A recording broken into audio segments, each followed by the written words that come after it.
হলো না? এই নাও আমার এই মাসের মাইনে। মাত্র এই করে টাকা? এক মাসের আমার বান্ধবীর মাইনে পর ঘরে দিদির বসে হাতে ডাক্তারি তুলে করে মাসে দিচ্ছে 1 লাখ টাকা বন্ধুরা। ইনকাম করে। তোমাকে সরকারি চাকরি করতে হবে না, কাল থেকে ঘরে বসে ডাক্তারি করো। ডাক্তারি কি করে করবো? আমি তো লেখাপড়া জানি না, একটা অফিসে ঝাড় কিছু দেওয়ার জানে কাজ না, করি। ডাক্তারি আজকাল করতে কিছু জানা বলছে লাগে না, বউ। দেখবে। হ্যালো গুগল, জ্বরের ওষুধের নাম কি?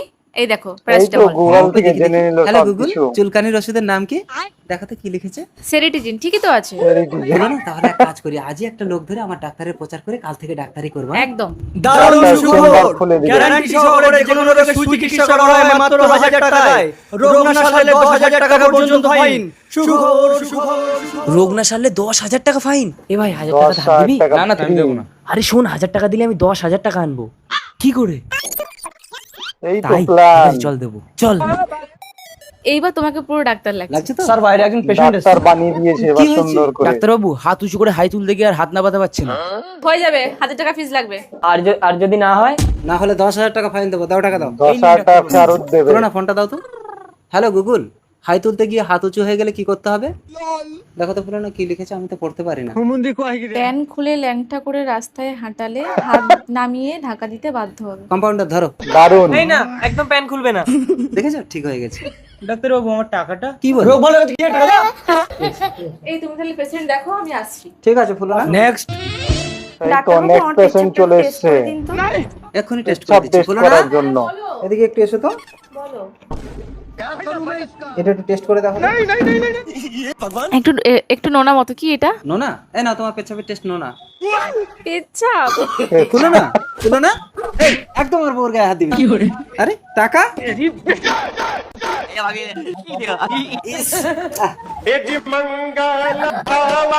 হ্যালো অজ্ঞান হয়ে গেছে। বউয়ের মাথা ঘুরে পড়ে গেলে কি করতে হবে?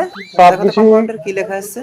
মাথা কেটে বাদ গুগল দিতে থেকেই হবে। করবে। যাও বটিটা আনো। এই না, তোমাকে ডাক্তারি করতে হবে না, তুমি যা করছো তাই করো। হ্যাঁ, এসব গুটি চড়ে দেখো তো, যতটুকু থাকে ততটুকুতেই সন্তুষ্ট হতে হয়, বেশি আশা করতে নেই।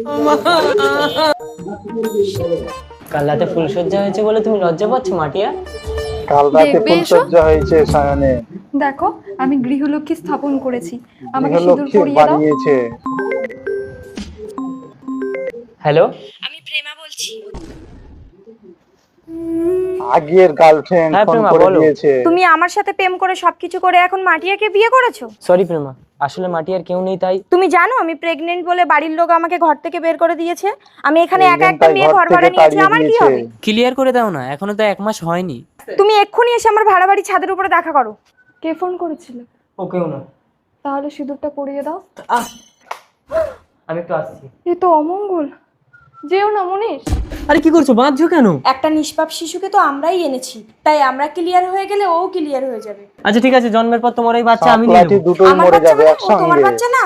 আরে আরে কি করছো? এ তো পেট্রোল। আমি মরতে চাই না। আমিও তো চাই না মনীষ। আগুন?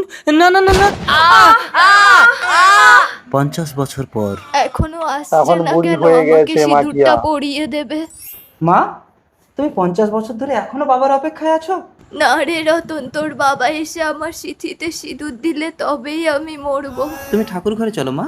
বাবা, মা এই তো দেখো কাকে চলে এনেছি। এসছে তোমার এই বাড়িটা স্বামী। এত চেনা লাগছে কেন? তোর মা মন্দিরে পুজো দিতে গেছে। বাবা, এর নাম নিশানি, আমাকে ভীষণ ভালোবাসে। গৃহলক্ষ্মী? সব মনে পড়ে গেল পুরোনো দিনের কথা। আমাকে সিঁদুর পরিয়ে দাও। কি হয়েছে নিশান? না না কিছু না। আচ্ছা আঙ্কেল, এই ঘরে মাটিয়া নামে কেউ কোনোদিন ছিল? মাটিয়া? মাটিয়া তো আমার মা, কেন কি হয়েছে? উনি কি এখন মারা গেছেন? না না, উনি তো ঠাকুর ঘরে। এসো ঠাকুর ঘরে। এসো, এই তো আমার মা। কে? এ কি? আমি চোখে কিছু দেখতে পাচ্ছি না মা, কেন? চোখে খোকা, কিছু দেখতে পাচ্ছে না। আমি তোমার মনীষ। মনীষ দেখো, তোমার ফুলসজ্জার ফল আমার রতন। রতন, মনীষ তোর বাবা রে।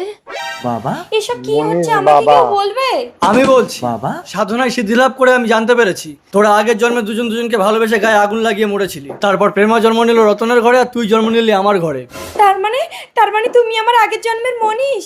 মনীষ, আমি আজও আছি তোমার অপেক্ষায়। তুমি আমার সিঁথিতে সিঁদুরটা দিলেই আমি দেহ ত্যাগ করব। বাবা মনীষ, তুমি আমার মাকে মুক্তি দাও। বিদায় মনীষ। মাটিয়া? নিশান, আগের জন্মে তো আমি তোমাকে পেলাম না, এই জন্মে অন্তত তুমি আমাকে দ্বিতীয় স্ত্রী হিসেবে স্বীকার করো। যদিও হৃদয়াং এই মম। তো দ্বিতীয় স্ত্রী সুখে হিসাবে থাকো। স্বীকার করে নিল। কি রে, আজ আমার জন্মদিন, তুই যাবি না? গেলে তো তোর দ্বার ঢুকতে দেবে না। ওসব কিছু হবে না, তুই আয় তো। আমার কাছে গিফট কেনা পয়সা নেই রে। গিফট কেনার পয়সা কিছু নেই। লাগবে না, শুধু তুই হলেই হবে, তুই আমার আসল গিফট। এই আজ আমার বোনের জন্মদিন, তোরা কে কি গিফট এনেছিস বল, নইলে আজ কেকই কাটা হবে না। কেকই কাটবে না গিফট না হলে। আমি আপনার বোনকে পাওয়ার জন্য এই গিটারটা আপনার বোনকে উপহার করব। আমি আমার বান্ধবীর জন্মদিনে তো বেশি কিছু দিতে পারছি না, মাত্রই 5,000 টাকাটা তোকে গিফট করছি। মাত্র 5,000। IPhone 16 pro max. বাবা রে, সবথেকে বড় গিফট। আর তুই? এই পিয়ালি, এই ভিখারিটাকে কে ডেকেছে? আমি দাদা, দাদা আমি ওকে ভালোবাসি। তুই ওকে ভালোবাসিস আমাকে বলিসনি কেন? দাদা ও গরিব বলে তাই তোমাকে বলতে সাহস হয়নি। গরিব? গরিব তো আমি একদিন ছিলাম, ওর বিন্দু দাও একদিন গরিব ছিল। পায়ে ধরেছিলাম, কিন্তু আজ অদৃষ্টের পরিহাসে আমি কত মানুষকে খেতে দিচ্ছি। ওর সাথেই তোর বিয়ে হবে। আমি কোনোদিন গরিবকে ছোট ভাবি না রে বোন। চলো কেক কাটো। Happy birthday Piyali. সবাই পিয়ালিকে জন্মদিনের শুভেচ্ছা জানাবেন। Happy birthday. Thank you. Happy birthday. পিয়ালির জন্মদিন পালন হয়ে গেল সুপ্রিয় বন্ধুরা। বন্ধু, যারা যারা আমার বোন পিয়ালিকে জন্মদিনের শুভেচ্ছা জানাচ্ছেন, সকলের জন্য রইল জন্মদিনের কেক। বাবু সব কাজ করে রান্না বান্না করে দিয়েছি, এবার আমি একটু বাড়ি যাই। সৈনি, রান্না বান্না করে দিয়েছে, সব কাজ শেষ করে। বাবু আমি বিবাহিত, আমার স্বামী গাড়ি চালায়। আসলে আমি যে কোম্পানির ম্যানেজার, ওই কোম্পানির মালিকের একটা পাগল মেয়ে আছে। ওই মেয়েটার সাথে আমার বিয়ে দিতে মালিক সপরিবারে আজকের আমাদের বাড়িতে আসছেন।